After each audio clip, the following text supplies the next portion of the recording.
Hey there, I'm Gunnery Sergeant Charles Paul. And I'm Staff Sergeant Tilden Olson, and this is your March Mania update.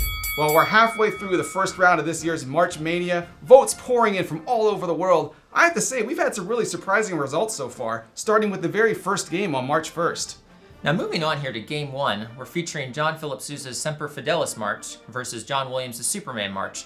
And I have to say, this was very surprising because Sousa called this his favorite march, and it lost here handily to Superman by about 3,400 votes. I guess Sousa forgot to bring the kryptonite on this one. He sure did. Sadly, the official March of the Marine Corps goes out in the first round. Superman is moving on to the second round, and we're moving on to match 2, which saw Liberty Bell barely eking out victory over National Emblem. Looks like National Emblem wasn't able to crack the Liberty Bell on this one. Well, I'll tell you one thing that's cracked is my bracket. I had National Emblem running all the way to the finals. I'm sorry to hear that. Now moving on to Game 3, we've got John Philip Sousa's The Directorate versus John Williams, the Imperial March. And unfortunately, Sousa just wasn't able to strike back on this one, as this was a complete blowout. I'm not really sure what to say about this one, other than I hope we get to see Imperial versus Superman in this Fidelis 4, because I think that's going to be a great matchup. Well, we certainly do love John Williams around here. Great composer, great marches. The force was strong with Imperial March here. They won by over 13,000 votes. Yeah, let's head over to Game 4, where we saw a zesty matchup between the American March King, John Philip Sousa, and the Czech March King, Julius Fučík.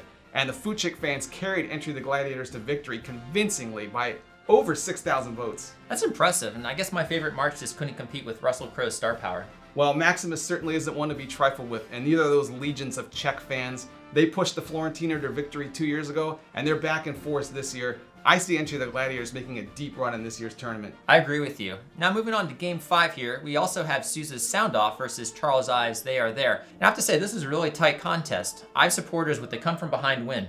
Well, you know what they say about those Ives supporters? They are there. Sure were. They sure are. And Ives is going to be a force to be reckoned with here going forward, I think.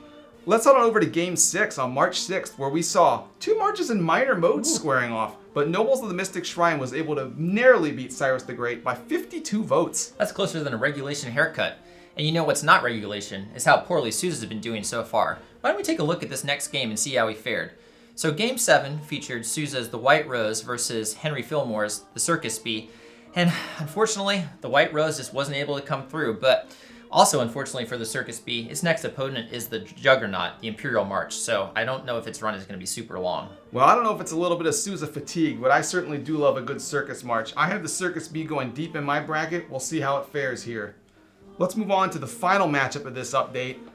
A really tasty one between Solomon to the Front and March of the Women Marines. March of the Women Marines was able to prevail by about 1,000 votes, which is very fitting considering that March 8th was International Women's Day. Well, this is a strong showing by Savarino here, and I have to say, I'm a huge Savarino fan, because as a car buff, this guy was the proud owner of a 1950s Mercedes Gullwing, and anyone that has a Gullwing is a winner in my book. Well, those are beautiful cars, but I don't know how well it's going to help him fare against Entry of the Gladiators. That's a tough matchup. Sure is. So let's look ahead to these next 8 matches in the first round. I got a couple really interesting ones I got my eye on, especially that one on March 11th.